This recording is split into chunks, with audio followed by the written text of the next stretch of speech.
brothers Wisp. The brothers Wisp, brothers Wisp. The brothers Wisp. The brothers. You're now listening to Greg. It's the Brothers Wisp. Hey everybody, Take a this ride is through Greg with the space on Brothers this Wisp number mothership. 104. I am here in Texas, lovely Texas. The weather's still beautifully here. Speaking of lovely weather, how's it up there in Chicago, Mike? Random. It'll be 20 degrees for a while, then it's 50 degrees, then it's 20, and it's 50, so it's strange. It's ridiculous. And it's terrible, and I'm glad I don't live there. I don't see how humans survive it. I don't know how you even survive over 75. And that's like Texas now, probably. That's like, yeah, I mean, it was in the upper 70s today. It was beautiful. Beautiful weather. I played pickleball outside. Miller, how's life for you down there? It's 62 outside, and it's kind of like overcast and like showers coming through. It's kind of weird. Got that weather whiplash thing going on, like Mike. So, you know. And you're out in Virginia, right? Yes, Virginia. East Oh. Coast.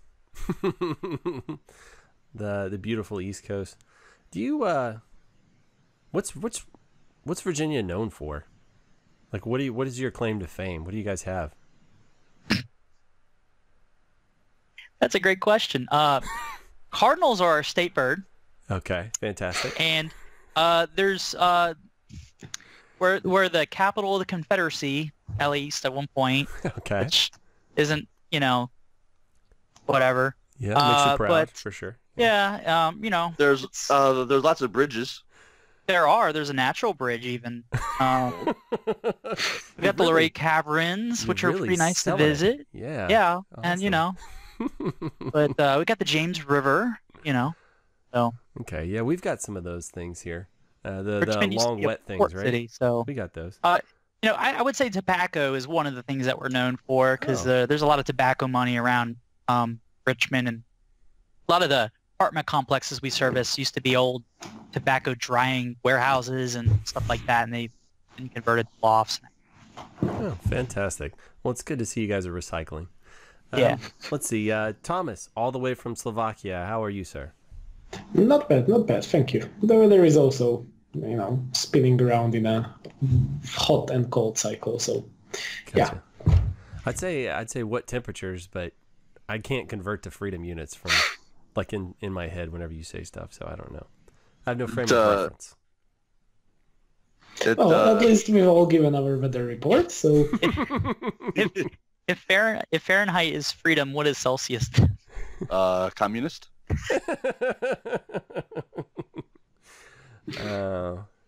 Boy.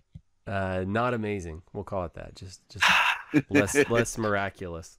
I think we Crap. can just call it better, and that solves it. Correct. Crap. Crazy. Confusing. Anyway, let's. Oh, really? I like your measurement system. I just have no frame of reference on temperature, but I like measuring in millimeters and centimeters and stuff. Yeah, I seem to use metric system the most when I'm talking about radios and stuff like that. People like to talk about how many miles a radio go, and I'm like, kilometers. It's the way we do it. Yeah, bruh. So Come on, come at me. See, temperature is easy. Water freezes at 0 and boils at 100. How hard is that? yeah, I guess one of the main things with Fahrenheit is that when you change it temperature 1 degrees, you can actually feel it, whereas Celsius you don't. Like, I think it's that way. It's like 2.5 degrees for every degree of Fahrenheit. Actually, That's what my yeah, AC buddy was telling me about. it's the other way around. Oh, the other way? I got it backwards? Yeah, Okay. it's the other way around. One Celsius is like 2.5 Fahrenheit. Yeah. There you go. So let's talk about some things. I've got not very many things. So this is, what is this, January 4th? So we were kind of had the holidays and everything sort of grinds to a halt, I guess, for the most part, as far as conversation. I guess people try not to break things during the holidays. I can't imagine why. So it's a little bit quieter. But who was it? Brock was talking about how he used in MikroTik the tool sniffer quick option. I had no idea that even existed, but it's kind of instead of doing like from the CLI, you can add the quick keyword and it kind of dumps all of the packets you're capturing right there on screen. So it's a little bit more, it's more intuitive for me to read than a torch. Torch, I'm still confused every time I run it on which direction is inbound and outbound, and do I put this in the destination or, you know, source when I'm filtering stuff like that. But sniffer makes a lot more sense for me, and so I thought that was pretty cool. I'm sure you knew all about that and use it regularly, right, Thomas? I personally prefer torch, but it depends for what use case, of course. Gotcha. I guess the tool sniffer quick kind of seems more like doing a TCP dump on screen for me. Yeah, definitely. Yeah. Yeah, it's probably difficult to see what the speed of the connection is when it's dumping the packet across the screen. You just see it's fast. Yeah. Just like when you're troubleshooting source and destination traffic, making sure it's actually moving through, it's kind of nice for that. Whereas you're right, like Torch, actually, you can see how much bandwidth is moving on each connection. That's quite useful a lot of times. So what I also usually do in Torch, you can dig down even to like protocol and port level on all of that, so you can see traffic per specific port and the amount, not just, you know, that there is traffic, but the amount of. And it's sometimes nice seeing, you know, oh, I have, and this is on all layers, so you can see like, oh, I'm receiving, you know, 100 BPDUs versus, you know, I'm receiving traffic that's some upper layer traffic on layer 2, which can be super useful. Yeah. You know, I've found I only like Torch on the GUI. Whenever I try and do it from the CLI, it's like the spacing is just terrible. So, like, I don't know. It just doesn't seem to scale very well. I just don't use the CLI. Yeah, fair enough.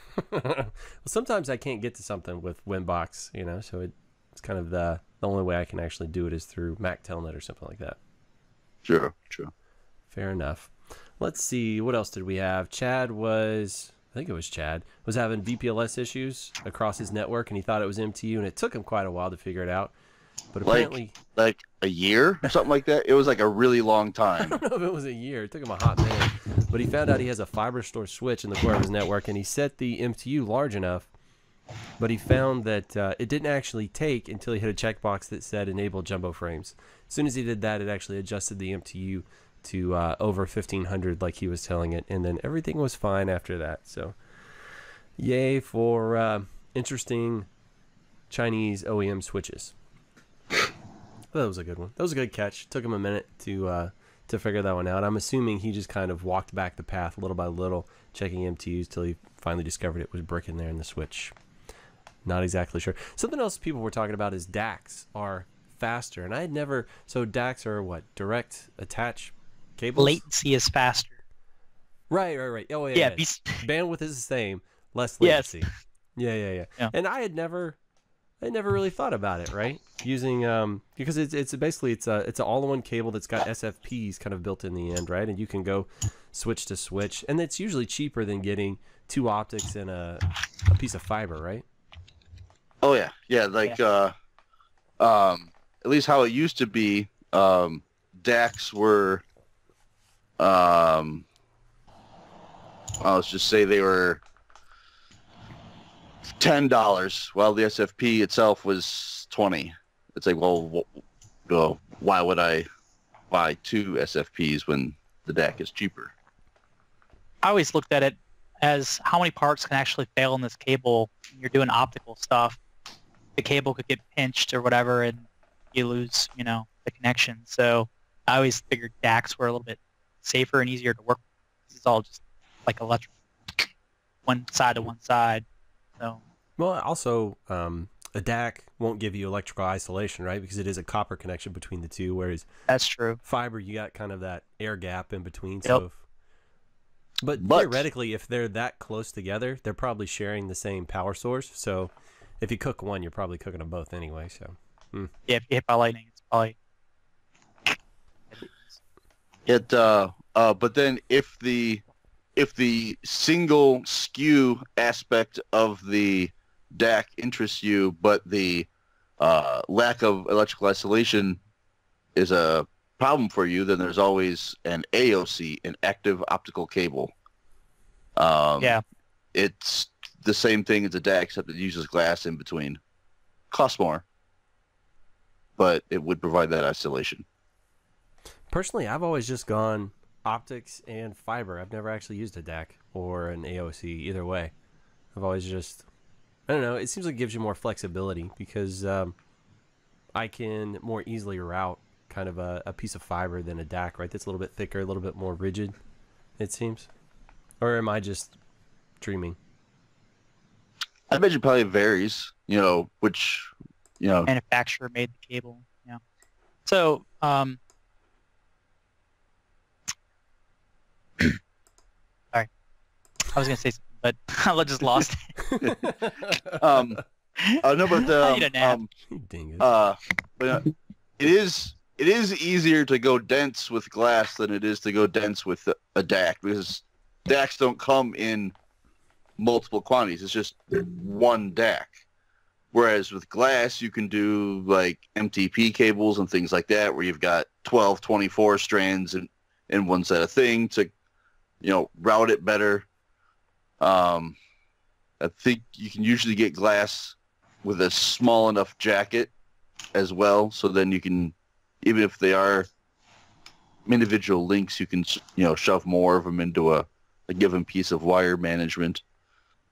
But then I guess conversely, I'd also think that DACs would be more resilient than glass.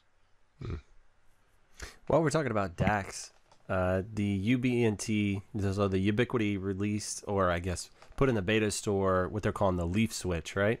Tell us a little bit about that. I don't have access to the beta store. Somebody tell me what the specs are on this thing. They are pretty crazy. Try to log into the site to refresh myself. There was like 48 10/25 gig ports via an SFP28 interface, and then there were 4 or 6 QSFP28s to do 40 or 100 gig.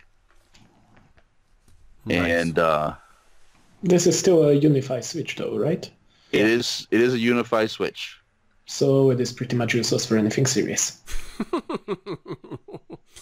I was gonna ask about compatibility with DACs versus SFPs.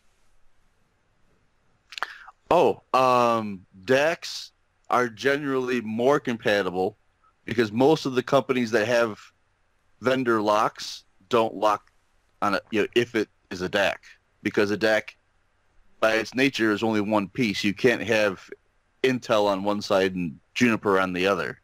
Yeah. It's one piece. So that's generally the way to get around vendor lock. And do DACs come in 1 gig varieties? I've only seen them in 10 gig. I've only seen them 10 gig, but they do work at 1 gig. Okay. That's interesting. Well, I mean, there's some like MikroTik kit that doesn't support DACs, right? 4011, I think, has some compatibility issues with DACs. Right. I've heard But some then- people say that some work, some don't. Yeah, I whatever. personally used them fiberstore DACs, not had problems. We use a bunch of the MikroTik decks, and I haven't had issue yet either. Excellent. So it's a wait, what the heck? Sorry, I was looking through the Ubiquity early access store. Apparently they are also making rack mounts on wheels. Yeah, I saw that. $250 for that rack. It's a Like a 6U. 6U. Yeah, the 6U rack mount with wheels and an 8-port power strip. It's like, but why? That's so they can put that in all the pictures and literature that they have their switches and USGs in. Because right now they just have a generic looking rack. Now they can put their logo on it. So you said it's 6U and it's on wheels? Yeah. What is that, like a foot off the ground? No, the wheels are it's just casters, right? Sounds like a trip But hazard. it's also not very deep either. It's only like as It's- deep as a switch. Yeah, it's it's 21.5 to 29.5 inches. Yeah. But yeah, I imagine it's probably no bigger than they need to house the biggest device Ubiquity plans on making. Gotcha. Looks like a dollar store power strip. Tell us what you really think, Mike. I mean, there's no there's no management, no intelligence, no display. It's just a basic power strip. And so while we're talking about those switches, that other switch in Oh, sure. comparison. You remember this thing? The Oh. M5. M5. I've got Yeah, M5. I've got one similar to that. It's Another smaller, one of the Ubiquiti abandoned products. though. You could get into it and turn off the ports by command line, which is the only good thing about it. So I actually still have a bunch of that. Some of it's running, some of it's not because I've forgotten about it. It was really nice stuff. Yeah, they just walked away.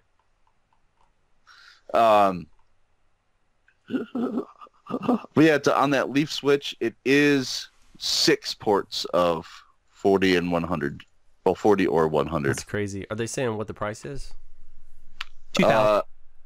Yeah. So if the early access store used to be half the price of list, but then I think people started buying them in early access and then selling them on eBay.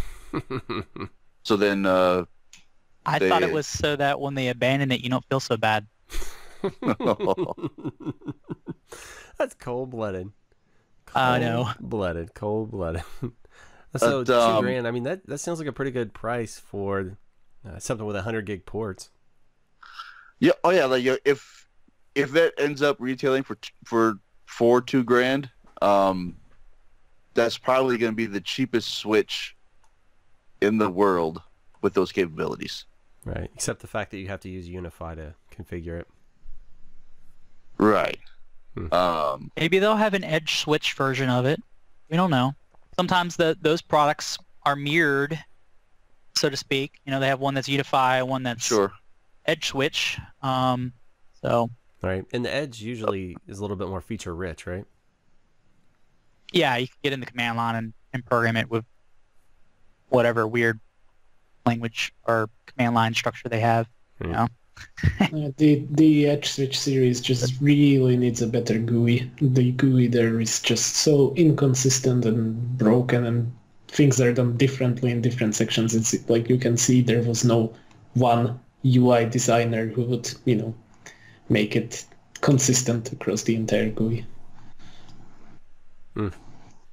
But so some other stuff on that leaf switch. It does support VXLAN. It does support BGP. I can't imagine that has enough power to be, to handle full tables. But I know that a lot of the hyperscale operators, they only do BGP. So they don't have, that's just for their internal network. They've got 1+1 power supplies, but they're not hot swappable. For that price, though, that's understandable. Yeah. It's still better than nothing. Sure, but then it's like, okay, so it would have cost you $20 more to make it hot swappable, or $50. I don't know. For that kind of it's like- price, I could see doing a maintenance window, shutting it down, and swapping out the power supply. I'd be all right with that, I think. Does it have MC lag? Because then, or does it have stacking? That's the question. I would not be surprised if it had neither. Yeah, it's Unify, so there's won't no know. chance of that. Yeah. Yeah. Well, speaking about, I guess that kind of speed and density and switching, something we haven't talked about is the Tik CRS326-24S+2Q+RM, which is their, what is that? It's a 24-port SFP plus switch, and it's got two 40 gig interfaces, right? Two QSFP pluses? Is that what's in there? Yeah. So it's the first 40 gig Tik product. And I think the retail is about $500 on that guy. Yeah, the price there is also amazing considering it's a full CRS3 series with that kind of throughput. Dual power supply. I mean, it's all the stuff we've come to know and love from the CRS300 series. And it's got the more advanced core, right? Or no, it's a MIPS BE. So it's not an ARM architecture. I thought the other CRS300s were ARM based, aren't they? The 317 is for sure. Okay. The 326, I believe, is or the 24 port one is copper. Yeah.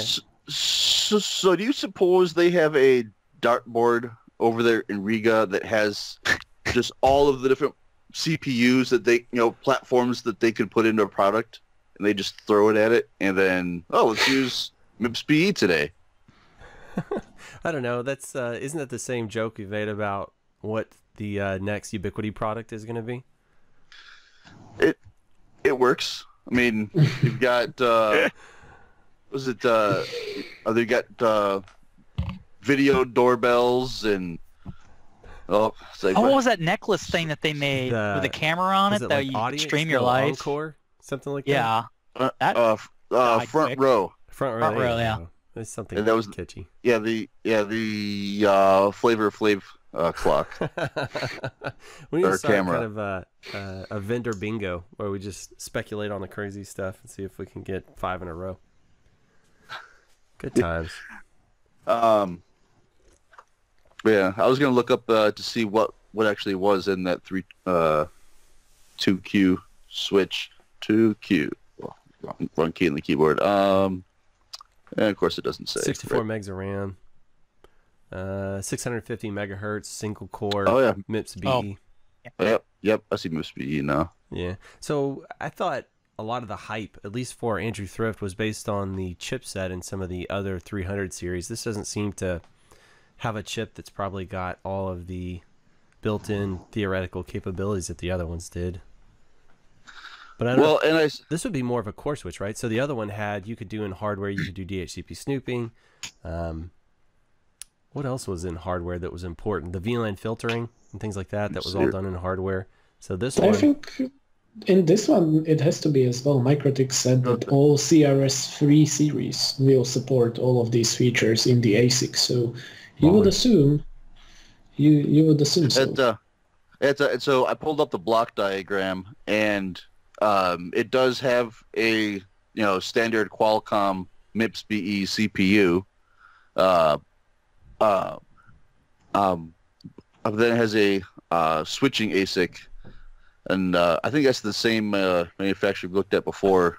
Model numbers 98DX8332, and that sounds familiar. Okay, I was gonna say I'm not so worried because I'm not using this as an edge device. I'm not having customers. Like in an apartment complex, some individual user's port terminate on this thing, so I don't really need a lot of the advanced features. I would just use this as a core switch. However, people like Miller who do some really high bandwidth applications, maybe that would be something that would be a deal breaker for them, right? Maybe. You never know. Maybe. One day soon. If not already. I've been using the Cisco C3064 PQs quite a bit. Yeah. So those are cheap, and they do MC lag. So I've been using those. 10 gig and 40. I think I've got 4 or 5 of those deployed in different places, and they're really good. I mean, it's a really compact device, really inexpensive on eBay, especially dual power supplies. I'm using it up in a place where it's got TCL built in, so you can do some scripting based on events that happen. So I do some loop and swoop stuff to kind of fix some limitations on the equipment I can actually put out the site. So they're pretty capable little boxes for the price. I'm sure they're end of life at this point, right? They have been for a while. Yeah. Doesn't stop me from using them. Nope. I just picked up a couple weeks ago. I picked up a pair of Extreme V670 switches. I haven't had a chance to configure them yet, but they supposedly do the per interface per VLAN SNMP reporting that I was looking for. So how long have you been looking for that, Mike? About a year? Yeah, probably about that. Well, it was the Gen 1s. From what I understand, the Gen 1s and Gen 2s have similar features. The The Gen 1s won't get any new major versions of the OS, but they are like $3,000 a switch instead of $20,000 a switch. So I was okay with that. Very not bad.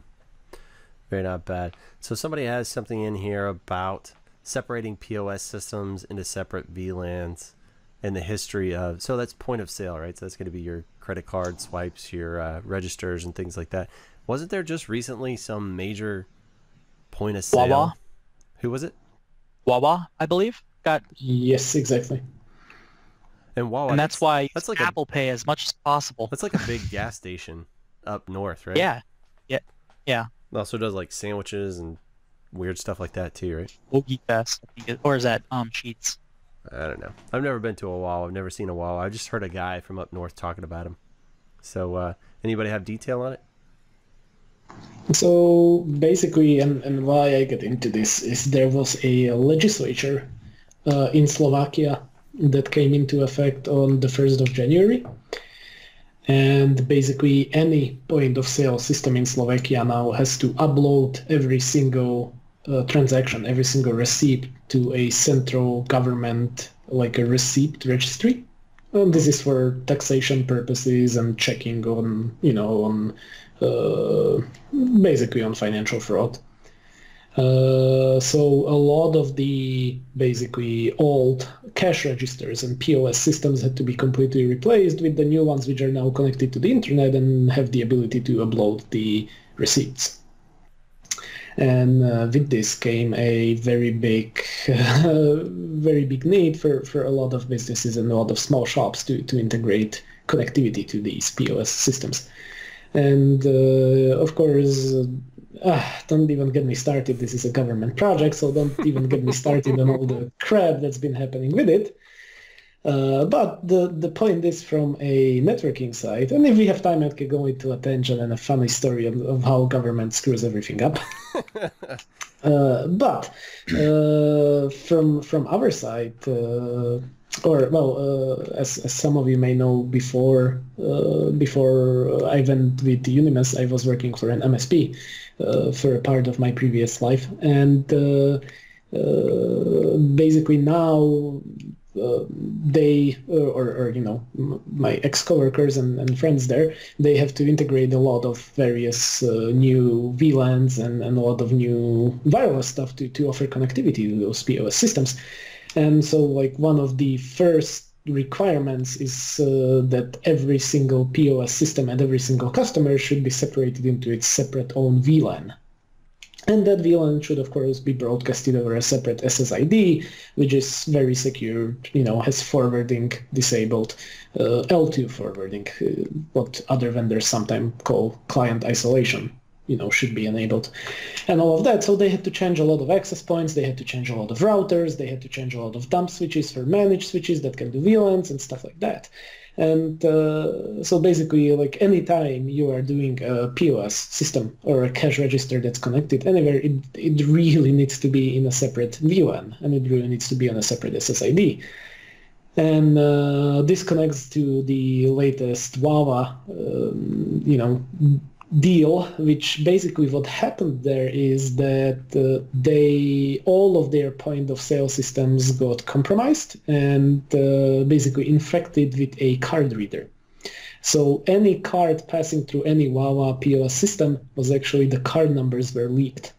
And so they discovered this, and this was going on for I think 8 months. Wow. Before they discovered this.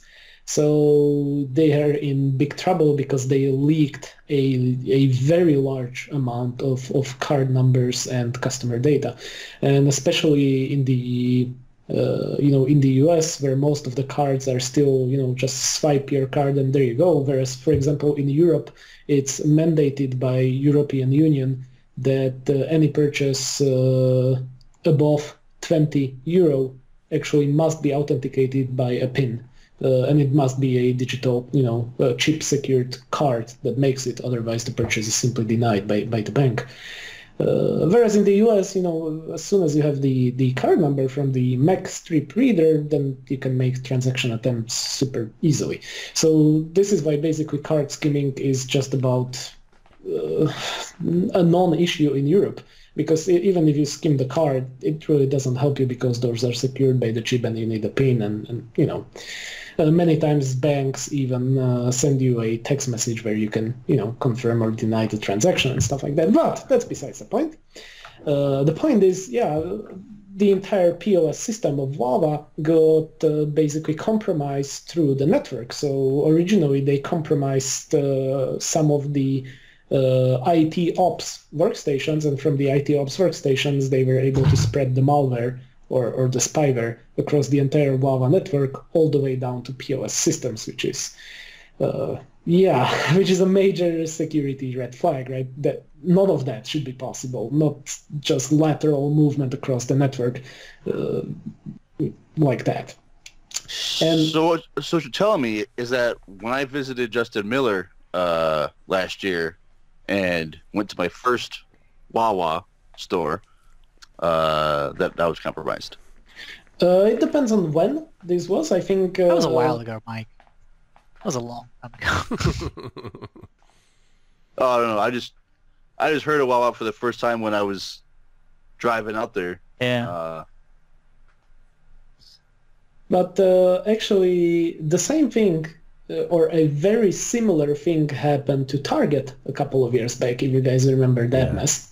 So what happened at Target was that also the POS systems were not separated from the main basically store and management VLAN. It was they didn't even have VLANs. It was all in a single network. And of course, as you know, many of these POS systems, they are super old, super crap and unmaintained. So what happened at Target is the original vector of attack was actually a POS system running Windows XP. And somebody just got into it, opened it, and plugged in a USB drive. I seem to remember that this was actually a vendor that compromised. I thought it was an HVAC vendor, right? Yeah. Yeah, they came in and then... so it was a bit more complicated than that. Because as soon as people discovered that, Target was such an easy target for attacks, But so originally... So what happened, there were multiple attacks happening simultaneously. One of those was that, an HVAC vendor basically got compromised themselves and they had access to one of Target's networks. And since, again, like I mentioned previously, Target doesn't or didn't separate any of their networks, as soon as you got an entry point into the network, you could attack just about anything, including those POS systems. And then there was another attack on Target, and this was happening simultaneously when somebody just literally opened a POS system, which was a Windows XP box, and just stuck in a USB flash drive into one of those systems, which of course you can immediately compromise a Windows XP box these days, right? And then again, due to no separation, no isolation of the network, lateral movement was basically right from there. You could attack any of the supporting systems, right? So crazy stuff like that. So is just completely ridiculous, and it just shows you a lack of following even the most basic security standards and guidelines, right? So the entire point of this monologue is if you have POS systems, make sure they are isolated, separated, separate VLAN, separate SSID, firewall, and everything that comes with it. Well, I think you could extend that to a lot of stuff nowadays. Like, how do you feel about Internet of Things? If you're in an environment where you've got randos connected to your Wi-Fi, I mean, it seems like it would be a good idea to separate your Internet of Things devices as well, right? Or maybe even your phones, into a different... I mean, it's. I think most of us have a voice VLAN that we shove stuff into, but, a lot of smaller organizations will have their VoIP phones just sitting right on the same network, and those things almost never get updates, right? So there's going to be exploits available on them as well. So how do you feel about separating all that stuff off? I was going to say that, like, so there's...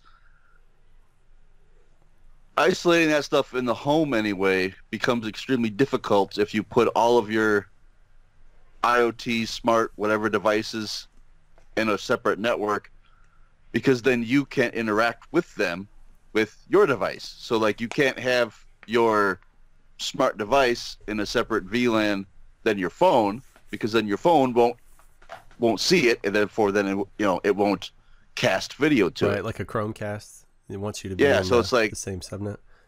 Yeah, and so then yes, you want to, but then same time, some situations you can't. So then you're stuck with just shoving it all in one network and hoping. So I've also heard that a lot of MSPs are getting hacked, and cryptoware is spreading to all of their clients when that happens. But another thing that would be pretty funny is if someone made a "Have I been pwned" for credit card numbers. So you go to a website, you put your credit card number, and you find out if you've been pwned. All the while they're scraping your credit card number. Yeah, there's that. But I mean, you have it for email addresses, but how do you know if your credit card number has been compromised other than just looking out for unauthorized purchases? That seems like, I mean, something that would be better from kind of a credit card company perspective, right? If there was a repository of all that stuff, couldn't the credit card company just check for that all on your behalf? Offer dark web monitoring. Right. Just get LifeLock. Yeah. I had LifeLock at one point. I think it was whoever was doing our, something like our health insurance or something like that, had a laptop stolen. So like a few 100,000 people got LifeLock. I saw a TV commercial for Norton 360 now of LifeLock. I saw that they've combined forces. Something like you would really want to install on your computer is 360 with LifeLock.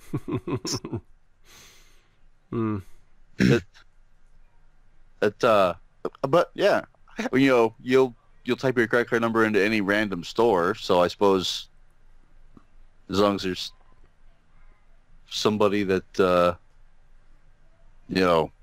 could be trustworthy sitting there at the helm, but at the same time, they have to buy the credit card lists from the people that are selling them to know what the numbers are on the lists, at which point you're just incentivizing people to steal credit card numbers to get paid by the people that are monitoring credit card numbers.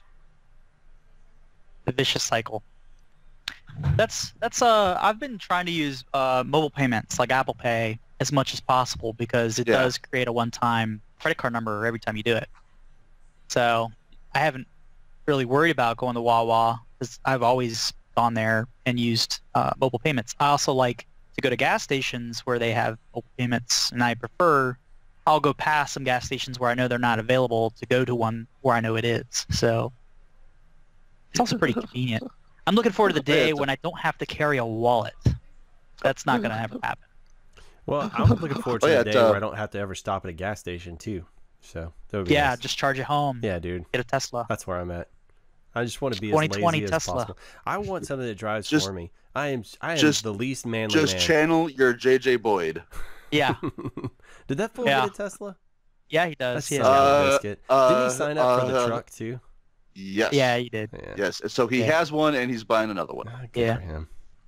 He's such a hippie. I mean, I plan on buying one by the end of the year. So. Do you really? I was thinking about so when I've got a 14-year-old, so in 3 years I plan on giving him my car, and I'm thinking by that point there should be something that's pretty good at self-driving and electric that I can. My car is 14 years old. Upgrade to. Dude, my last one was like 12 years old when I traded it out. Yeah. So. Mine's 16 years old. Yeah. And so my truck can drive. You know, I was thinking about why I'm so tired of fighting old vehicles and then having things break and I got to find a mechanic to fix it and then find all that stuff. It's like, I'm just going to pay the premium, get a new car with a warranty from now on for the rest of my life. Well, I'm going to treat there's yourself. so few parts to break on a Tesla. Like there's no engine with all these moving parts. Just ask car and driver. Yeah. Well, they had a problem with their Tesla, didn't they? But so it's. Well, if you live outside of a major city, so College Station is not a major city. We've got a lot of people here, but it's still podunk. I feel like. Yeah. What happens if I have problems with my Tesla? I mean, who's going to repair that thing? They have mobile service, but they come to you to fix some things, but not everything can be repaired by them. So you would have to take it to a service center. So I don't know where the closest one to you is, Probably but there is Houston. one here in Richmond. So yeah, probably. So. As that car and driver found out, there are no Tesla presence at all in Michigan due to silly state regulations. And so when their test car broke down, it was towed to Ohio, where it was repaired, and then they had to go to Ohio to get it. Like, there was no loaner while it was being fixed, and they had to go to a different No state Uber to retrieve credits. their car. It's like, yeah, so that's Tesla being a Silicon Valley company, and, oh, your car's broken, I'm going to fix it. But I don't care at all about your user experience. Just go away. They do have to work on their service and support, but they have given people loaner Teslas before, and they do give out Uber credits when there are Also, problems. it is a lot there on Michigan and this entire Isn't that thing what is... Detroit is? Well, it's because Tesla sells directly, right? Tesla doesn't sell through dealerships, and they have a local law that requires that any car be sold by a local dealership, which Tesla just doesn't want to deal with. Obviously, they don't have that entire structure and framework in place to support dealerships. I'm on board. I don't really care who it comes from, so long as it drives for me and is electric. That's whoever comes out with the best thing in the next 3 years. That's what I'm shooting for. Well, full self-drive was supposed to be here by the end of the year, but not, so. Yeah. There is that, I don't know if you saw, but there is a, they are showing off the advancement with the new preview mode, which is also pretty amazing. It's now able to completely, it's now, well, the fact that it visualizes it means that it now completely recognizes traffic lights, intersections, stop signs. All of that is already recognized by the software. Or by autopilot itself. It's just they aren't allowing you to use it, and a large part of that is also due to legislature and basically issues with governments or full auto driving still being in a very gray area regulatory wise. Like most things with technology, it moves much faster than politics. Yeah. Yep. Laws. How does it deal with large steel balls, though?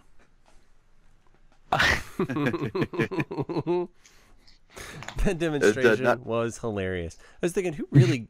I mean, people were making such a big deal about them cracking the windows, but it's...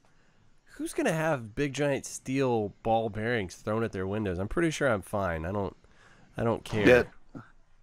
Everyone was talking about it. Yeah, I mean, I guess maybe it was a media stunt. You think it was a publicity stunt? They just did it to get additional attention? They said, I don't know if you saw their post-mortem on this. Basically, they did like a full-on post-mortem, and they had a video of this actually working in the factory where they threw balls against the windows, and they said that why the windows broke is because they hit the door first with the sledgehammer, which they didn't actually do in their test, and they found out that the sledgehammer hit to the door basically cracked the underside of the window, the supporting structure, and that's why it broke when they threw the ball at it. Gotcha. It was already compromised by the time they hit it. Yeah. Something kind of messed up for you, Greg. So Tyler, Texas, smaller than Bryan College Station, has a Tesla service center. You do not. Tyler. What's that near? Is that near Dallas? No, it's kind of it's probably about as far away from Dallas as you are from Houston. Yeah, I don't know. I know they put some strategic charging locations. So there's this weird restaurant. I can't remember what it's called, but there's one in Waco. So they have a couple of. It's right off of I-35. So the major thoroughfare between Dallas and Austin is I-35, and halfway between the two, they put one of those rapid charging stations, which is pretty clever, right? So there's going to be.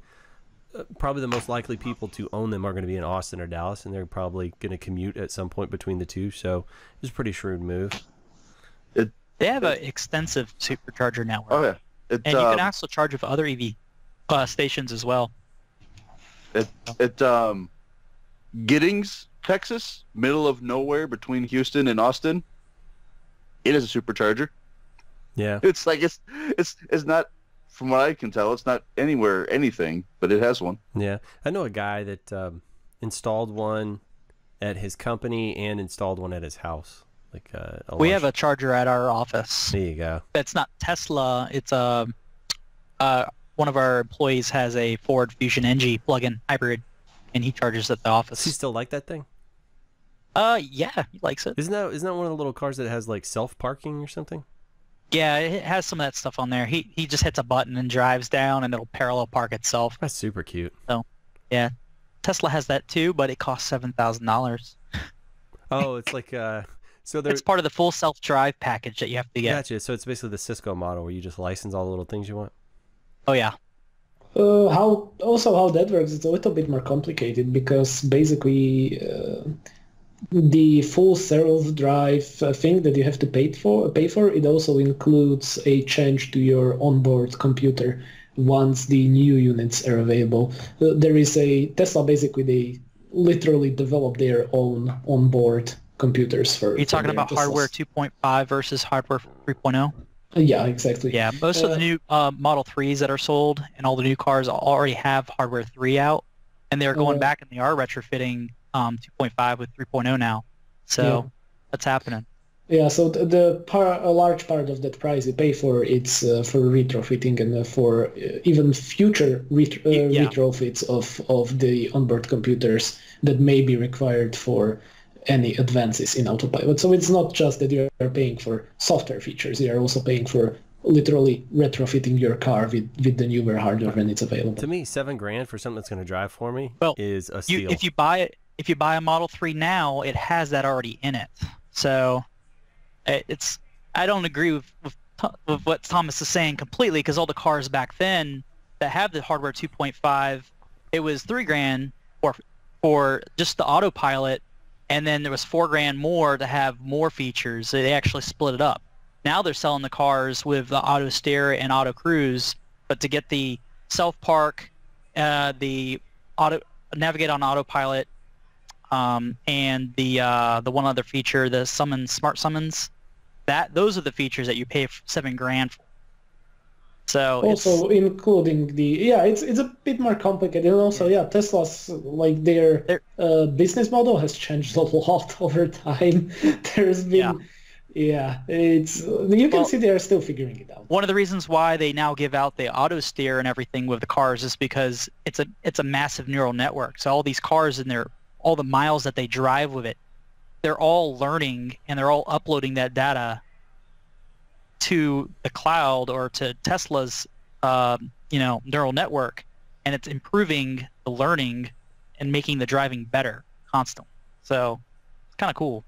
Yeah. Speaking of, there also was a super interesting article on people salvaging crashed and like destroyed Teslas simply for the data that they have on board, and you can find some quite personalized and quite like giving away personal information about the drivers and the owners from the onboard computers and the collected data. So it's I believe Tesla has since started encrypting the onboard storage on the cars because of this. I've seen that with several manufacturers. Even like GM, Ford types, where if someone is in a wreck, whatever, and they get some new things and they get a new radio or infotainment system as a part of the process, that infotainment system still has all of their Bluetooth contacts, all of all the information is still sitting there. You just power it on and there it is. Yep. With Tesla, it's even more so because you have all of the incredibly heavy logging that Tesla does. You have footage from Sentry mode, you have a bunch of stuff, right? But I believe, and I'm not 100% sure, but I believe Tesla has started encrypting the data at rest in the cars now. Yeah, probably. So then would you put your Tesla on a separate VLAN? Are they? Yeah. Yeah, exactly. Is Tesla selling over in Europe, or are they just in the States? Oh, yes. Was it the Netherlands had it's the number one selling EV out there. I don't know I don't remember the number of cars that were sold, but it's like amazing. how many cars they sold out there because of some tax credits or something that were going on. It was actually cheaper to buy a Tesla than a regular car.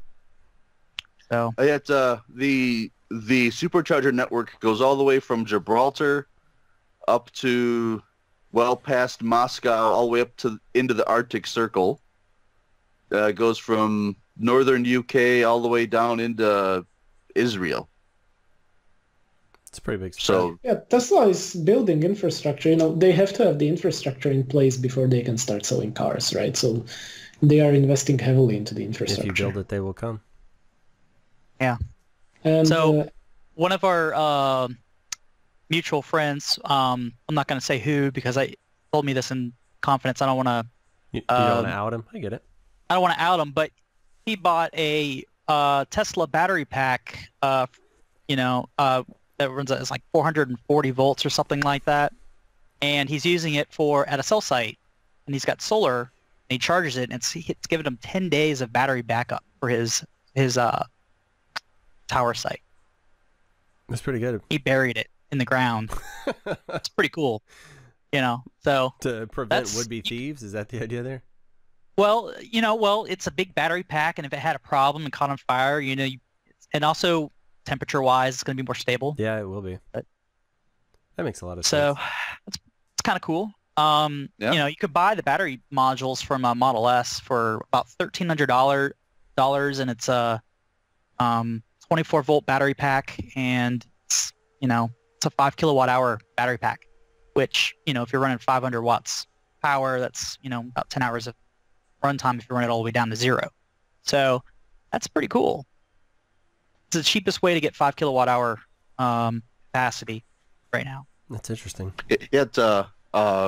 Nanog has been busy the past week or two about battery generator power infrastructure as it relates to the California power shutoffs due to fires. wildfire prevention. Yeah. And so then there's been lots of discussion about, local generation and, batteries and all kinds of stuff.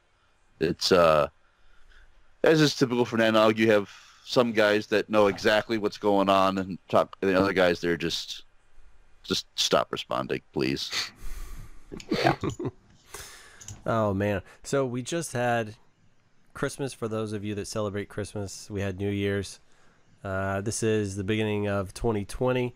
You guys want to talk about your favorite things of 2019? Maybe objects or events or anything of the such? I know it's kind of hard when you get that stuff sprung on you. If you can conjure anything up, I was just curious what you guys maybe have reflected on for 2019. For me, the year went by crazy fast. It seems like it sort of came out from underneath me.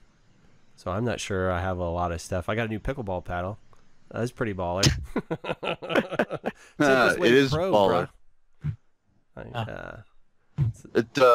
Let's see, one of my favorite things of 2018 is Unimus Slack diffs.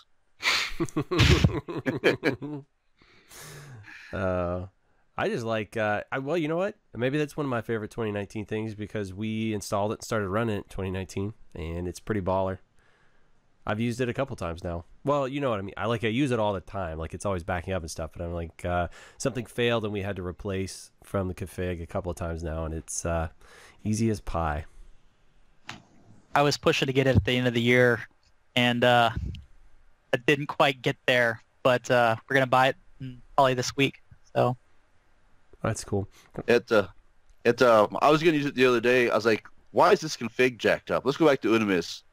I don't find changes. Let's look at the first config pulled off of this device. It's still jacked up, so it's been jacked up for a couple of years now, apparently. I didn't realize it. It's like, I thought something happened to it. Like, I did something dumb, and no, it's just been like that for years. Okay. I don't know why it's acting up now.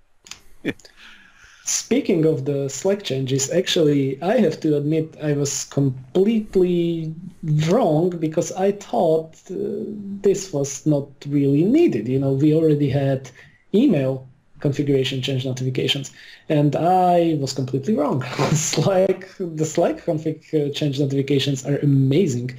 Like just the fact that, it's Slack and you can tag people on individual changes and provide feedback and, to-dos and whatever. Basically, you have the full Slack power on top of the config change notification being already there is much more useful and much more just useful than I anticipated it would be. So something that I thought wasn't really needed because I was used to a certain workflow is much more useful than I could have predicted. So I love it. Thank you everyone for pushing us to do it. That's what do you got, Miller? Oh man, had a good time in Vegas. WISP Palooza this year. It was a fun trip. Really? You're not bored of that yet? Favorite thing this year was seeing JJ. I haven't seen him in like 6 years. Yeah, I know. That was one of the big ones. Yeah, that was a bummer. Well, when you say big one, he's shrinking too. Yes, he's on the keto bandwagon for sure. Yeah, and Kim is shrinking too, man. Yeah. So proud of those kids. Do you know what his motivator was to lose weight? He wanted to fly some special class of like stunt airplane, and you had to be under a certain. He's like, all right, I could do that. He started losing weight. I would say that airplanes or airplane-related things were probably 25% of our conversations. Yeah. And like I'm not an airplane person. I just know a little, and he's just like, he's just all about, I don't want to spend money on this because I want to save up for buying more avgas so you can go fly more. Yeah. It's like, oh, okay. Yeah, the kid's a fanatic. I'm looking forward to seeing him this year. I'm going to figure out one way or another. I'm going to see him this year. And the next WISP America is right in your neck of the woods. I know. I plan on going to that thing. Oh. And I don't know if he's going. You're going, right? I'm going. Yeah, I'll be there. I don't know if he's going. He's got some stuff going on that month, and he may not be able to. Gotcha. I've been talking to him. He's always got some stuff going on. That's good. I've got my personally favorite thing was No, go ahead. What's your favorite thing? I'll go. It was definitely the migration to the Linux desktop. I love it. You're such a nerd. I love it. It saved me so many hours were saved by not having to deal with Windows crap and by having the power to basically make the desktop into whatever I want it to be and make it behave however I want it to be. Enabling dark mode on everything that doesn't have dark mode. Yeah, exactly. My eyes are not being burnt in anymore. But yeah, just having the ability to automate your own workflow and having the ability to completely customize the desktop environment is amazing, and I love it. And stability is amazing. I haven't had a single issue. I haven't had coming in the morning to your computer being randomly rebooted and your apps being destroyed and stuff like that just doesn't happen. I love it. My productivity has gone way up, and I encourage everyone else to try as well. So you're on Linux right now? On this call? On this call, no, because I am at home, and at home I do gaming, and sadly, for that you still need Windows. For now, until Stadia or whatever takes off, and there's all those hosted gaming systems where you can just RDP in or whatever. That'll never be as good as being right there. I mean, the latency on some of that stuff can be high. Well, they're pushing for edge data centers, right? Isn't that the new buzzword? Negative ping or something that they were talking about? Prediction, yeah. They're going to That sounds like an amazing... That sounds like an amazing gaming experience. Like, me not controlling it. They are deciding what they want me to do. It's like, how Google of somebody to say, you know what, I'm going to tell you what it is that you're going to do next. There is it's like a valid theory. It's just a theory though. So like you already have branch prediction inside of CPUs, right? Your CPU already predicts multiple possible branches of execution for every single executable thread that's happening. And so that's already there, and this is where, by the way, Intel security problems have come from, Spectre and stuff like that. That's, branch prediction going wrong and you being able to basically inject stuff into the processor because the processor actually has to execute those instructions. It has to basically work multiple paths into the future, right? But that means it is actually executing instructions, and if you can, make it do instructions in a certain way, you can hijack. Anyway, that's a tangent. The point is they want to do the similar thing for Stadia, right? There will be branch prediction within the games, so the game service will already simulate multiple possible paths going forward into the game and already pre-render and pre-compute them for you. So when you do some action, it's already been buffered to your local gaming console, meaning it is actually local performance because that outcome has already been buffered locally. But the game would have to support that, wouldn't it? Yes, definitely. The game has to support that. The infrastructure has to support that. It's also quite power or CPU intensive, computationally expensive. But the trade-off there is you have a data center at your disposal, and of course, you have oversubscription there, as you have with internet service. No one is using your internet connection, or not all of your customers are using your internet connection at the same time. It will be the same with the gaming service. But yeah, it's still not local play, of course. And you still need data centers to be close enough, latency to be perfect, blah, blah, blah, right? And of course, Stadia itself, the launch of Stadia went quite badly. Google overpromised and under-delivered, which is never good, especially for a new emerging technology and product, because, people will not want to continue using it. But back to the point of gaming on Windows, that is luckily getting better as well with Steam on Linux. There is now many games with Steam on Linux support, and there is also Lutris, which is a game launcher for Linux, which completely, it makes it a single click of a button to install all the Vine and dependencies and Windows crap. So it's getting much better. You can play most of the games today on Linux, but still, it's just easier to run. I have a gaming PC that I'm on that right now, but what I end up doing is playing on my TV video games, and I use my NVIDIA Shield to stream using Moonlight and the NVIDIA drivers right off my PC onto the TV. Just sort of the same kind of thing that, Stadia is doing, but I'm doing it in my house. Yep. And the latency is, 0 milliseconds because it's all hardwired basically, 20 feet away. So that's the way I'm doing it. So for me, what I'm thinking about doing is just when I build my next gaming PC, it's not going to be my workstation. It's going to be over there by my TV, and it's just going to be hooked up to the TV because and then I'm going to run Linux or Mac or something up here, and not have to deal with all the Windows all the time. So I was having a weird problem. Origin kept popping up saying online logins weren't available. I quit it in the taskbar, and it's actually back up again. It just keeps popping up. I'm like, I'm not launching it. It just keeps coming back. It's like Windows funky crap. So, it's funny you're talking about Task Manager. Overpromise, underdeliver. It seems like most cloud services, no matter what they are, fall into that category. So like Disney Plus, when it launched, they kept having those problems where people were somebody in a network coming from the same masqueraded IP address, it would work for them, and the others, and they would get a like out of region error and stuff like that, right? And a lot of it had to do with they just weren't able to handle the capacity that was coming at them. And it seems like every who was it when DirecTV launched their online streaming service, same thing happened.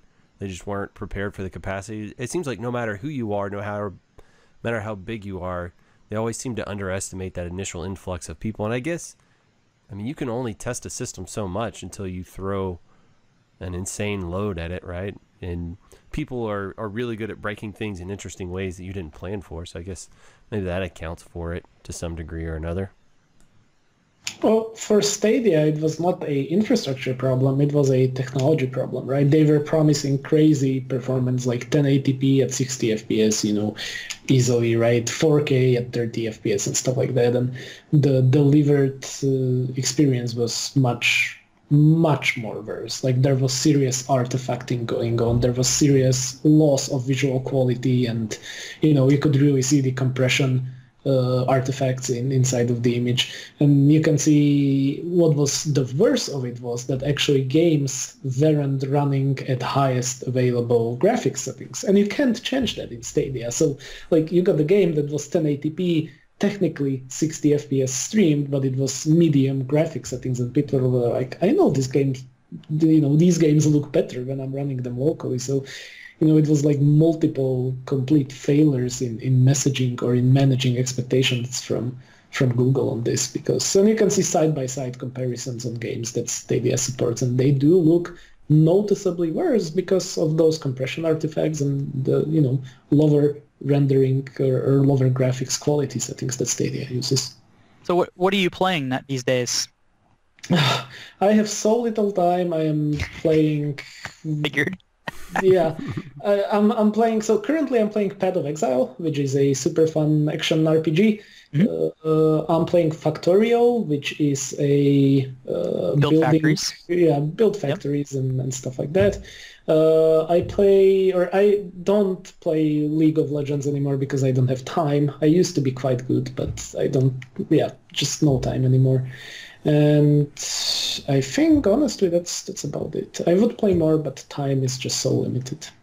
Yeah, my kid is really into Breath of the Wild now, so I've been playing that a whole lot with him.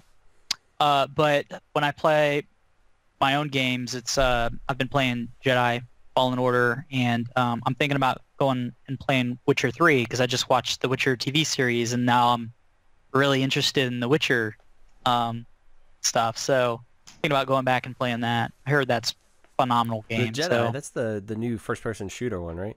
Or yeah, no, it's like third person, right? You're kind of yeah. It takes elements from like all these other games and just smushes it into Star Wars. So it's it's kind of like Uncharted and I don't know what it's. I saw it's not like Uncharted because you run on the walls and stuff and then swing and jump and use force powers and stuff. I saw somebody play that a little bit and it looked not too bad. I remember I played. It's a great game, Jedi Knight actually. 2 back in the day, and that was a lot of fun.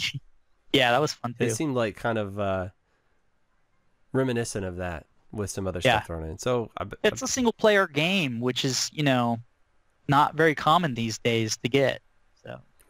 See, like all of these AAA single-player games, I really wish I had the time for, but I lose even the motivation to play because I know I can play for half an hour or an hour a day and then not play for 4 or 5 days. At that point, you don't even remember what was happening, what is the storyline, how do I even play this? So I really wish I could, but I've completely stopped playing any, serious AAA single-player story-based games because just I don't have the time for it, and it makes me sad, but that's just the reality of it. Played a lot of Battlefield 4 for a while because that was no story, just, player versus player matches. Just run and gun. You didn't have that. Yeah, and you could just get in for a match and, then done, so... Yeah, I was doing Overwatch for a long time for, that exact reason. Play one game of Overwatch, which is 10 through 20 minutes, depending on what you play. And, it's just a session-based game those are the only ones I have time for right now. I've been playing a lot of ArcGIS. Good times. Yeah, I haven't played any games in forever. I played a game of chess the other day with my kid. Pickleball. Yeah, I guess that's it. I mean, that's more of a sport as opposed to a game, I guess. But unless you're playing against, 70-year-old people, then I guess it's more of a game than a sport at that point. You're just trying not to knock them over and break bones, huh? Yeah. Sometimes they're kind of scary. They take a weird stumble, like, haha, you guys okay?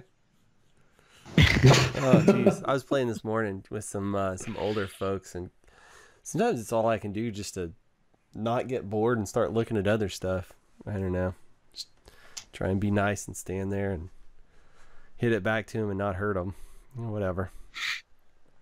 They bruise easily. They do. They're like old fruit. I know my dad is 70, so... Introduce that fool. I played with some 70-year-olds today. He plays volleyball. Your dad is 70 and plays volleyball? Yeah. That's pretty good. He's quite active, actually. All right, we'll introduce him to pickleball. Yeah. He actually has mentioned that before, so he probably has played that. There you go. And then he can encourage you to go and play and get you doing something active. Yeah. Have any of you heard of EasyMesh? No. I just heard about it yesterday. It has mesh in its name, so I would probably not pay much attention to it. Is it fishnets that are easy to pull on for you, Mike? It Pixar can happen. I was trying to see which ones to get so that when I go down to Dallas for WISP America, that I'd have the right ones for you. I know, dude. It's been ages. I thought you'd get your shit together by now. Evidently not. But no, everybody just see if anyone else can comment whatever on it. But it looks Is this like a new technology or an older one? newer, if not brand new. It's a Wi-Fi Alliance thing, but someone in Slack just now linked to some sort of open source Linux Foundation implementation of it as well, and it's for doing that whole home Wi-Fi type stuff that lots of companies are doing proprietarily, with the Calix or the Googles or whatever. I remember this, but this must have been years ago. Maybe a couple of years ago.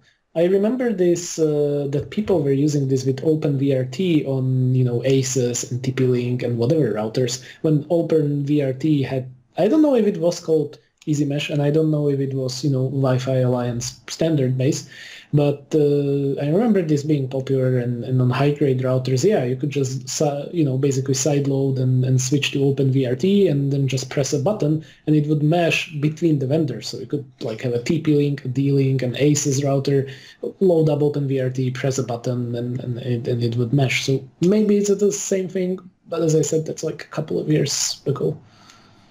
It says Wi-Fi registered in 2019. Okay, so it's new then. There's some sort of a purple foundation apparently is involved in this project as well. It's interesting. They've got a little animated graphic. The Wi-Fi Alliance paid somebody to make an animated graphic, and it shows the refrigerator and the car connecting to the mesh network. It hopefully on a different SSID. I just want someone to hack my fridge and spoil all my food. And then drive my Tesla out of the smart summon it all the way back to their house. That'd be horrible. Did you see that that Smarter Everyday video? I think it was last week, about him using a laser to talk to smart home devices. Oh, yeah, it seemed like a bridge pretty far. But I mean, it was very finicky and precise. It's like you had to have the laser pointed directly at the microphone element, and they would just digitize some audio, like, hey, whatever your device is, unlock the garage door or something like that, and point the laser directly at it and then play it through the laser. Which I thought was interesting is they didn't even know precisely how it was working. They had a couple of speculations, but they weren't 100% sure on how it actually affected the microphones and made them function properly. And they were changing the temperature on the thermostat and stuff like that. I thought it was pretty interesting. It's load balancing. Self-organizing, self-optimizing network collects information in response to network conditions to maximize performance, effective load balancing, scalability. Ooh. Yeah. All the magic words. None of the details. No, there's nothing there. But I mean, if there's an open source implementation of it available, I would imagine that should someone want and or is capable of digging into it and understanding it, all of it would be there. Isn't not most that guy. Stuff from the Wi-Fi Alliance kind of closed sourced? You have to license it, and you get a SDK or something. I seem to remember it was closed sourced. All the Wi-Fi vulnerabilities that people have been finding were because it wasn't open. Well, and so there's a lot of people confuse, and I'm not saying you are, but a lot of people confuse the IEEE standard with Wi-Fi. Wi-Fi is just an organization that you've paid a bunch of money to and has certified that you use the protocol correctly and can interoperate with other entities. So, yeah, I don't imagine they do much for free because they're getting paid to test stuff. That's been their primary mission. But, this almost seems like if there's a Linux Foundation thing dealing with this, that they must have let their pants down for this one. I don't know. It's interesting. I mean, if you read the little bit of marketing stuff they have on here, interoperable Wi-Fi certified device, the idea being you can take any manufacturer's device so long as it supports this and it will automatically add itself to the mesh, right? Isn't that the dream? Well, and so like what I'm looking at is like there's a lot of ISPs that seem to become aroused by the Calix Giga Spire Center, or whatever the word is now, because they are good. But there's other products that do similar things, and I think, but Calix is a very closed ecosystem that nickels and dimes you for everything. So it'll be nice to get, other companies already do it, so it's nice that there could be a standard for doing this. Comtrend access points will do this, a similar thing as well as Calix. So, but then again, it's only for Comtrend, so you can't, if someone else has a different form factor that you like, you can't just use that. Ubiquiti has the Amplify thing with the remote, satellites that boost your Wi-Fi. No, Sure. I mean, you can do this even with the MikroTik. You just need to configure it yourself, right? The idea being none of this stuff interoperates, right? It won't you can't take a MikroTik device and have it automatically add to the Amplify mesh and vice versa, right? Right, yeah. Yeah, that depends on how you configure stuff, but yeah, generally no. Because theoretically, on a MikroTik with a single interface, you can be a client in a station pseudo bridge and also broadcast the same SSID on that same interface. But that's a really hacky way of doing it.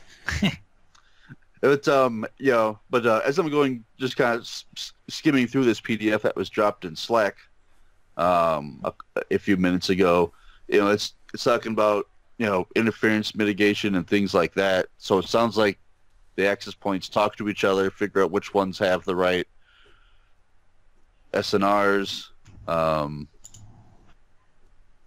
you talk to the access point that is best for you. But what I'm saying is, though, so my whole thing going on there was, just solicit information from people. If anybody knows anything, Ali's busy posting links in Slack right now. But it sounds like something that's quite promising for WISPs to at least keep an eye on for the next year or two as this matures. Generally, the in-home Wi-Fi is the worst part of the internet experience. And especially in apartment complexes. And so then if you can solve that for your customer at any price, you're up on your competitors that cannot. Then obviously more so if it's interoperable and open source implementations, then obviously it'll be much more cost effective for you to do so. But seems like something to keep your eye on. Talk about Calix. So I can talk about Calix. Go for it. What do you have to say about Calix? So I got a Calix quote and a Zone quote for our GPON build. The Calix port the Calix quote had half the price or half the port density, and was more than twice the price. Yeah. I was like, okay, I'll go by Zone. Thank you. We use a lot of GigaCenter 844Es Ethernet versions for our apartments, and We put stickers on. They come with these little stickers with a QR code. So we made this cute little sticker that we put on the SME, the structured media enclosure in their apartment, and it says, scan this QR code to manage your router using NetValet, right? So you scan it, you download this app called NetValet, and you can manage your router. Thing is, they never considered the life cycle of an apartment complex when they did this, because there is absolutely no way through an API to remove the link between NetValet and the router once it's done. You have to manually go into the cloud and kill it. So I can't make anything automated at all to do this. The other thing is NetValet is end of life, and they have not communicated at all on what's going to happen with NetValet. Are they going to be migrated to the new app, the smart home app? Is it going to be just dead? What do we do with all these customers that have already done this? It's like they have no clue. So it's a lot of fun. Is it all cloud-based administration, like the app's going up to the cloud, or is it connecting right to the router?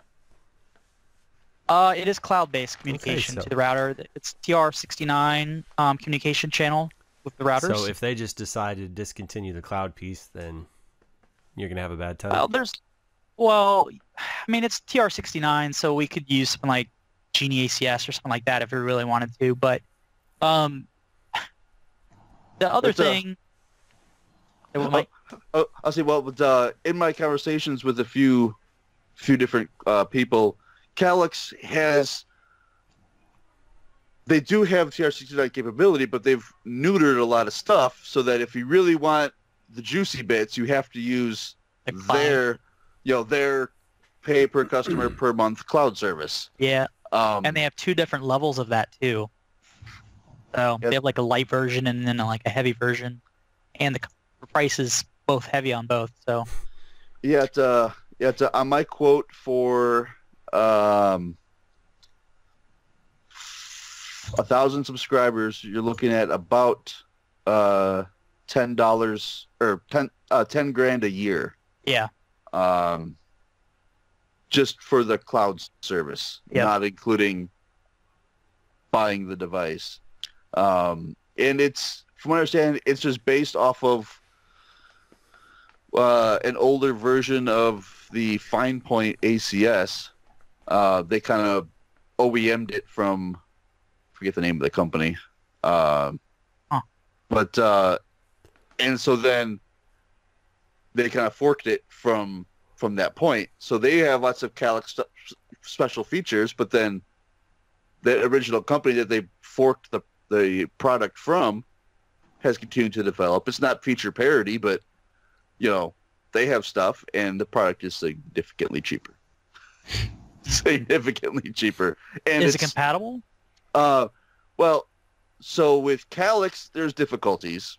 Yeah. But the other one is open to anything. Like, you could attach a zone to it, a ComTrend to it, a MikroTik to it, I've anything. attached a MikroTik to the Calix cloud. Oh, really? Then it doesn't really do anything after that. Yeah, you can't do anything with it. But yeah, and so TR69 interests me as well as going into TR143, which does a lot more of the performance testing and customer analytics type stuff, where you can in some of the demonstrations I've seen, through your single pane of glass, assuming the device supports it, you can do both intrusive and non-intrusive speed tests. So if someone says, my speed sucks, you do a speed test, they have 50 megs, you only get one. Let's do an intrusive speed test. Now you get 50 megs. Okay, well, you're doing something on your connection.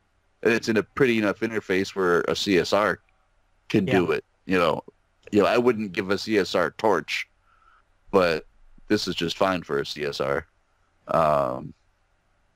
And pings, trace routes, DNS lookups, all that. Wi-Fi optimization. Yeah, that's something you have to pay extra for. Yeah. Or to change channels smartly. Yeah, yeah, and so this is this is all part of standards, and it's just Calix kind of walled themselves off from the standard, and they support it a little bit, but They have a technology that we're getting ready to use called Any Port Any Service, which allows you to create like rules that will poke things through the firewall. Like it's like a special VLAN, like for video, it'll poke it through if it sees something on the other side, on the LAN side, that matches a MAC mask, basically. And that's really cool, but you can't do advanced configurations with that stuff with cloud or the API, so you have to do it in the router. So if you want to have something that says, if you see a specific VLAN with this MAC, pass this, and also pass this VLAN in addition, you have to manually set it up on the router. Can you imagine doing that for like 300 apartments? It's not fun. Mm. So they've got some limitations with their implementations. You think that's growing? They're not at any time. Well, I don't know if it's growing pains or they've also migrated the cloud recently too, to like a new version and a new platform. So I don't know if they just had it in the old version and then they migrated. They didn't bother like fully fleshing out everything just to launch it, But no ETA on when we can do that either. So yeah, and that's a lot of the drawbacks of cloud type services. Is that's like if you're happy with a product, they can just take it away tomorrow. And no amount of you running it, there's nothing you can do. It's just, well, that's gone. Well, I mean, that could be said about virtually anything. Your favorite soda, they could just decide to stop making it tomorrow if they wanted to. Well, right, yeah, but like if you bought a local version, is running on your VM, then it just runs. Yeah. They decide to stop EOL a product, and is this a PlayStation 2 or Calix router? So it's so large. I mean, they are gigantic. Gotcha. So well, they found some surplus from the 90s, and they're just repurposing it. And the power supply for it is gigantic as well. So we had problems fitting these in SMEs because they are so big. They don't, and the way the orientation is, when you plug it in, an outlet that's usually, in the bottom, the door doesn't close because, this little guy right here. Non-standard plug or voltage? 12 volt, 2.5 amp. And it's like I don't know there's probably a name for this. Looks like a 2.1 millimeter barrel jack. Yeah. So we could, just spend extra money to buy power supplies for this. Gotcha. Well, I've got, sitting here right here next to me, I've got about 250 24-volt MikroTik power supplies I can ship you if you'll cover the cost. Oh, he got a bunch of those too. All the LHGs that we deploy, all those power supplies get thrown in a bin. All the PoEs. I was going to say, they need to offer a SKU that is like HAP AC squareds or whatever without the power supplies. Even if it costs the same, I don't care. Just ship it to me without. I don't want to unbox 300 of these things and then just shove them all in another box and try and figure out what to do with them. I'd rather just not have the IT waste associated with it, Maybe just have like a bulk version where there's just 5 in a box without any extras. Ship me a ton of these things. 5, 10, 50. Have a bunch of them in a box. Yeah. I do appreciate the cardboard. There's no lamination on it or anything like that, so it's easily to recycle. So. Yeah. But still, there's some extra fluff I'd rather not have. Yeah. And it makes me feel bad to have that many of them because I'm not going to throw them away. I'm going to have to figure out something to do with them just because I don't want to put that in the landfill. I don't want that on my conscience. Somehow I'll see an image of a turtle with a barrel jack up its nose, and that'll be my fault somehow. Just sell them on eBay or start an Amazon storefront. There you go. Maybe I'll start giving them out like as Christmas gifts. Yeah, like at conferences. I'll just have a booth and I'll just hand them out as like booth stuff, booth swag. There you go. Have a power supply. give them to kids at Christmas. Yeah. The worst booths like ever. Put them in Easter eggs. Hide them out there. It'll be great. Everybody will love them. Yeah. Oh man. Well, we're at an hour and a half. You guys want to put a fork in it? I have one Yeah. last thing. All right. What you got, bud?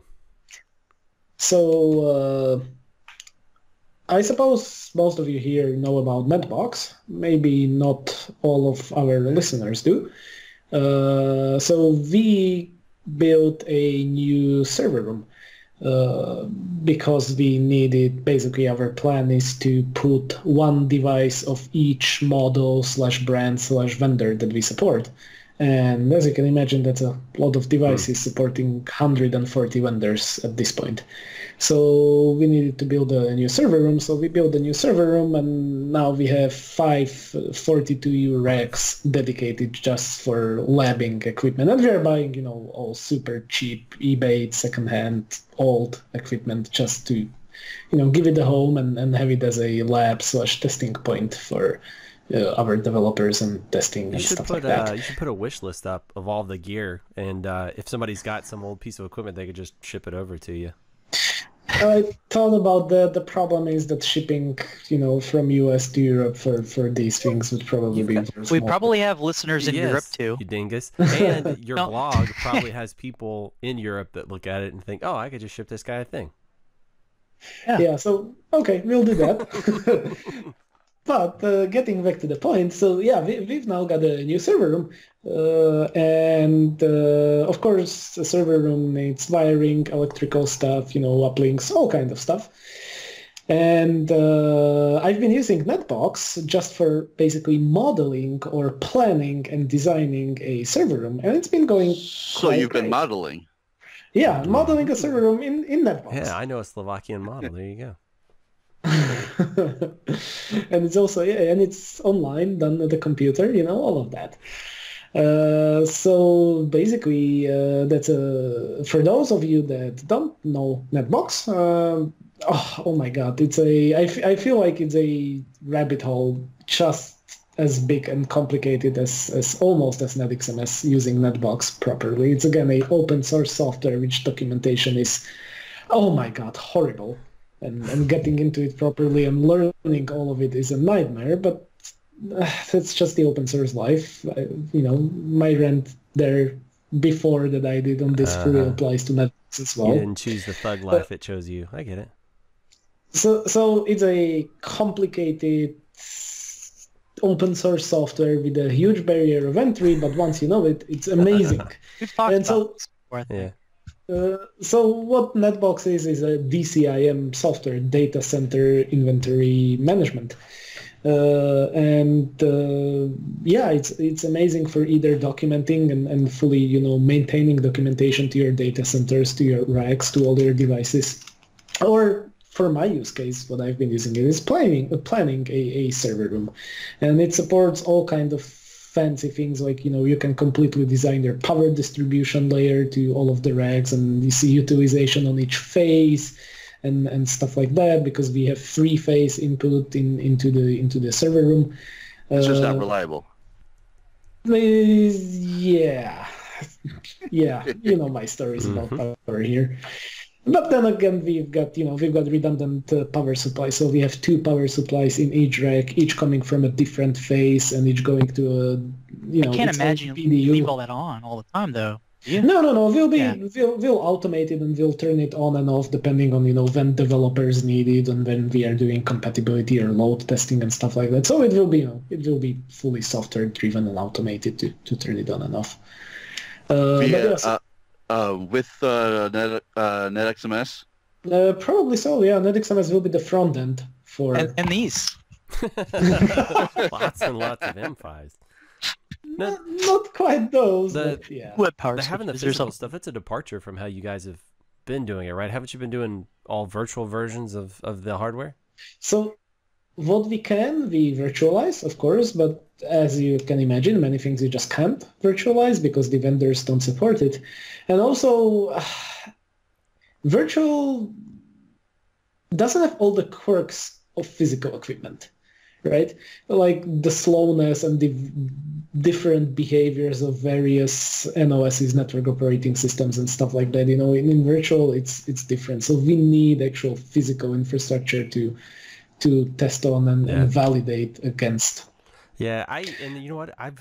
I've run into more bugs on physical hardware than I have in their virtualized versions, like for labs and GNS3 and stuff like that too. So when I hear people say, "Well, everything works great in GNS3," it's like, "Whoa, okay."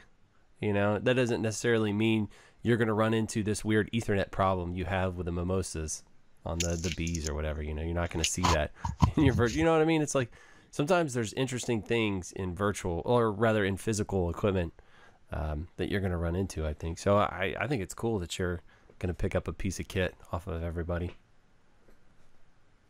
But yeah, so like the Netbox modeling has been quite helpful for me because, you know, you need to design a server room properly when you are dealing with, you know, 5 to 10 racks of stuff, right? From all the power to all the interconnections to everything else. And, you know, then you hand it off to installers and, you know, they have to have some kind of documentation or something to how do they all connect it up and wire it up and everything else. You know, it's not a trivial matter anymore to you know, completely install and wire and connect and everything, you know, 5 to 10 racks of equipment. Right, because right? Netbox also shows you not just where everything goes physically in the rack, but like you said, where it cables, right? So Ethernet port 1 goes over to this switch on this port, right? Maintains all that.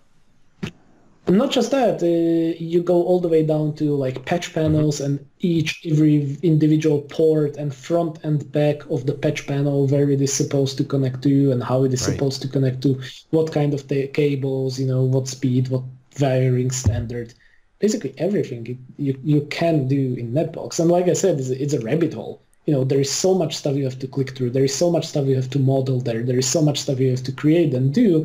But when you want to be 100% sure that, you know, I can just hand off the documentation to the installers and it's in a sufficient enough state that they will be independently able to completely install and wire and connect this up to however I designed it, I think there is no better piece of software currently out there that could do this. You know, like Visio diagrams are crap that's not sufficient or scalable for such a size anymore, and you know, and it's interactive. You can click around. And I maintain a piece of software like this called OpenDCIM. I think it's DCIM. We've used that.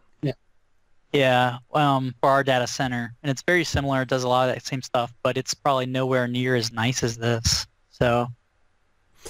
Yeah, Netbox is very nice. Also, spinning it up in Docker, it's literally 2 commands. So because I don't need it for currently for production use yet. I haven't decided if we will actually do full, you know, DCIM in Netbox for the server room itself, because NetXMS has most of the stuff that I require. NetXMS already has rack monitoring with all the things, basically rack visualization, passive elements in racks. All of that NetXMS has, which is sufficient enough for me once everything is fully running and configured and wired. But like for giving something to the installers to make it happen, you know, out of nothing to a fully configured state, you know, I don't need a production instance of Netbox. I literally, you know, it was 2 commands into the command line. I spun up a complete Docker environment, and suddenly in literally 30 seconds, I had a functional instance of Netbox, which was super nice. And for my use case, it was completely sufficient. I think, Greg, you knew the guy at packetlife.net, right? No. I would like to say I know him. I don't know him. Yeah, I thought you knew him. No, his name is Greg as well. The Stretch? No, Jeremy Stretch. Yeah. His name is Jeremy. Oh, is it Jeremy? I think he's the guy that wrote that or started writing that for DigitalOcean. He's the guy who started when he was over there. Yeah. No, I was on his link list for a little minute. I don't think I still am. I think he had requirements like you had to post so many articles in such amount of time, and I just fell off. I think he removed me from that. But yeah, that guy, I think that's the guy who kicked off Netbox. And you know, you're saying, Thomas, that you don't necessarily need that kind of detail, but like for somebody who works in a data center environment all the time, you know, and helps manage and operate them, one of the things we get called for most often is hands and eyes. So imagine you just hired a tech. You need to drive 45 minutes. You need him to drive an hour and a half away to a data center he's never seen by himself, and he's got to know what to do with this equipment, right? So this kind of setup is amazing for documentation because he knows exactly where the device is, one, which believe it or not, some people don't know where anything is in their racks. And 2, he knows where everything cables, right? And so whenever you're doing cable management in a rack, especially when they get really dense, right? Because if you're going into a co-location facility, rather than spend twice the amount to get an extra cabinet, you want to try and pack everything in to a single one, right? If you can. So that stuff gets really tight. And if you want good airflow, you've got to keep the cables kind of out of the way. Those things tend to get tucked in. And so it may take that guy 45 minutes to trace a single cable in there. Not only he's going to unplug some incorrect stuff in the process of trying to do all that stuff. And you spent 2 hours cleaning all those cables up and making them look beautiful, right? It's just, we've seen it so many times that if you don't have very good documentation like Netbox or OpenDCIM will provide, you're doing yourself a disservice when you're in those environments. If you don't want to be the only guy responsible for that, and even if you are the only guy that's responsible for it a year from now, I guarantee you're not going to remember where everything plugs in. And yeah, like stuff for the cables and Ethernet, like I said, all of that we have in NetXMS, right? And NetXMS does this completely automatically, does auto discovery, it's topologically aware. So if I open any of my racks in NetXMS, click on any device, click physical links, and I can immediately see what connects where through what port and all of that, right? What Netbox does provide, which NetXMS doesn't, is all the other stuff, right? The power, the electrical, the stuff like that. Like an IPAM built in as well? Netbox? Yeah, sure, but we also do have that in NetXMS as well. Well, I was just thinking fully automatic. That was another feature. Yeah. I think. But it also has like the circuits stuff where you can keep your uplinks, downlinks, define who is connected and how and stuff like that. It has a bunch of features. I like the software, other than it's again super complex, takes a week to fully understand everything, and takes everything has to be modeled, millions of clicks, and just the that reminds me of us setting up OTRS, like open ticket system, for the first time. It is amazingly configurable, but infinitely complicated to get off the ground to do the most basic things. It takes like a week to get it to where it'll pick tickets out of an email account and send updates and all that kinds of stuff, but infinitely expandable. But like you said, anything worth doing is worth putting a little time into, right, Thomas?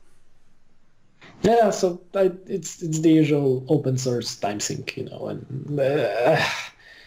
my previous rant is fully valid. I don't feel it should be this complicated. And again, it's like simple things. Just have freaking links to documentation that are context-based.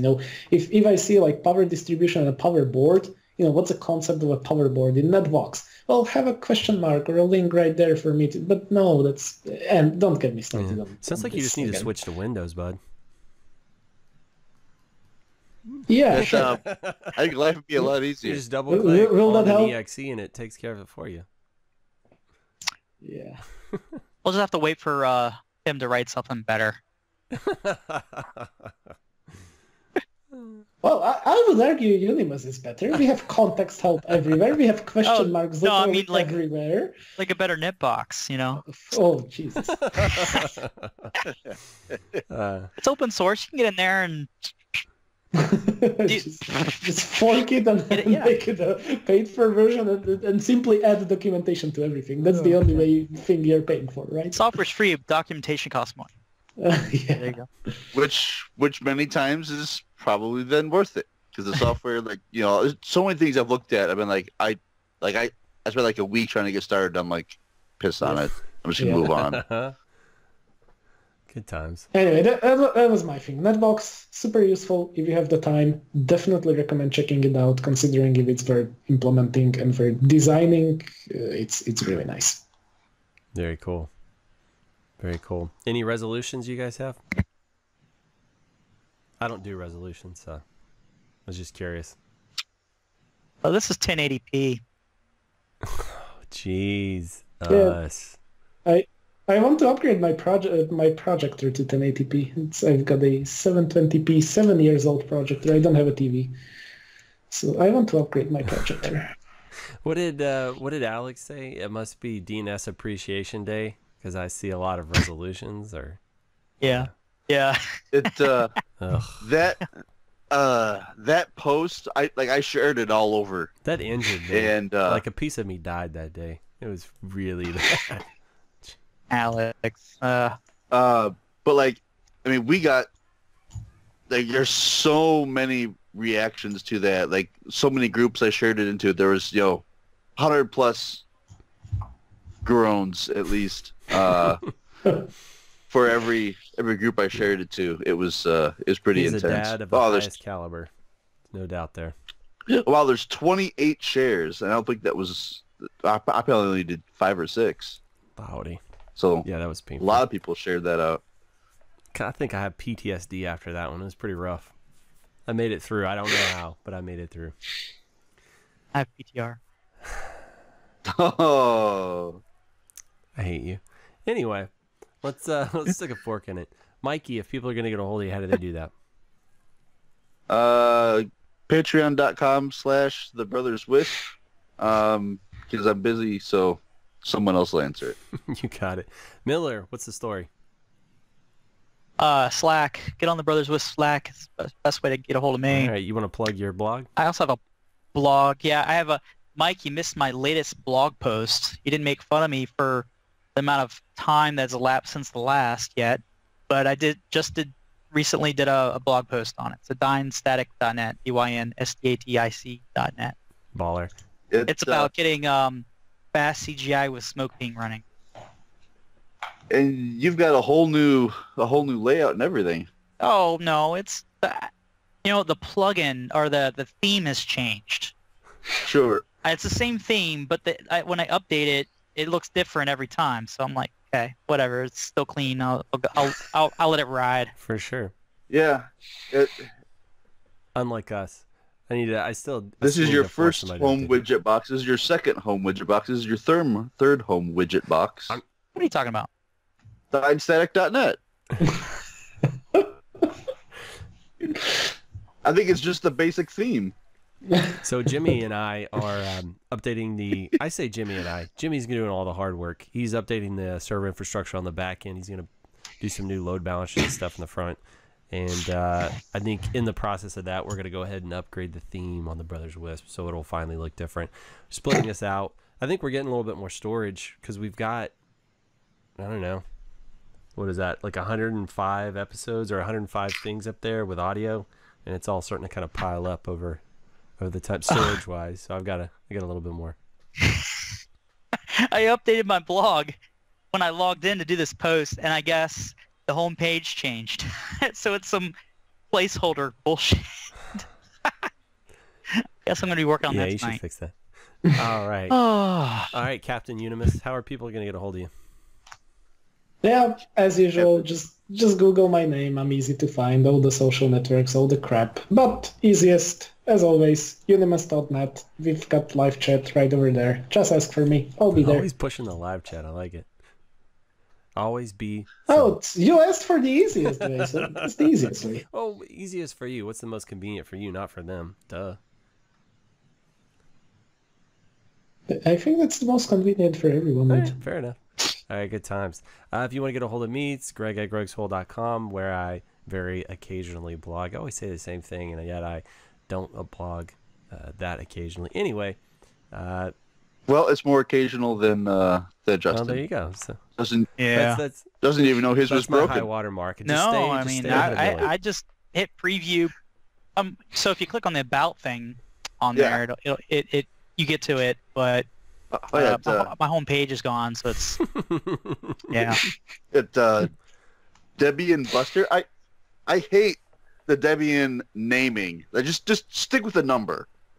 7, 8, 9, 10. It's 10. Like I always hate Debian's always like I can never remember which one's which either, so yeah. Yeah, same goes with Ubuntu. You like see, they have two names. They have the numbers and then they have the names, like the precise Paragon and Benial or Bionic, whatever. And it's like, who's supposed to keep track? All right. So while we were talking about favorite things, I was thinking about it, and I think you guys, the Brothers Wisp, the Brothers Wisp Slack. Well, no, I mean it's personal. Like you guys have made my life so much easier being able to pop into that Slack and hit a hold of you guys. So I really appreciate that, making my life easier and richer. Oh, thank you, Mike. So yeah, I think that's one of my favorite things this year, and it probably will continue to be until you guys stop being useful to me, and then I'll move on. That's the way of the world. No, but I appreciate you guys trying to connect more with you people. So definitely slide to my DMs on Slack, patreon.com/thebrotherswisp. Throw us a couple bones. You get access to the patron-only Slack. So not only do you get access to that, but you help us do dumb things and hopefully more dumb things in the future. Hopefully we can get out and move around and meet some more people here in the near future. And we've increased our schedule, so we're releasing something every week, whether it's just me talking at a camera or me with a person. We're going to continue to do this every other week if we can with the big group on the focus stuff. But hopefully we can do more kind of individualized stuff. So just more and more content. That's what I keep hearing from people. We just want more stuff, so we're trying to do it. So again, questions, comments, keep them coming. Thank you guys for showing up today, sacrificing some of your weekend, and hope we hear from you guys soon. Thanks, everybody. Up the tower so people can start searching. Bye. Bye-bye. Neighborhoods net surfing. We got horrible jokes. We're loud and annoying, but we're informative facts. We're not disappointing. Just give us a listen, cause fun is the mission. I'm telling you, you don't know what you are missing. Ideas and some good comedy given. If you missed the show already, don't worry, you're forgiven.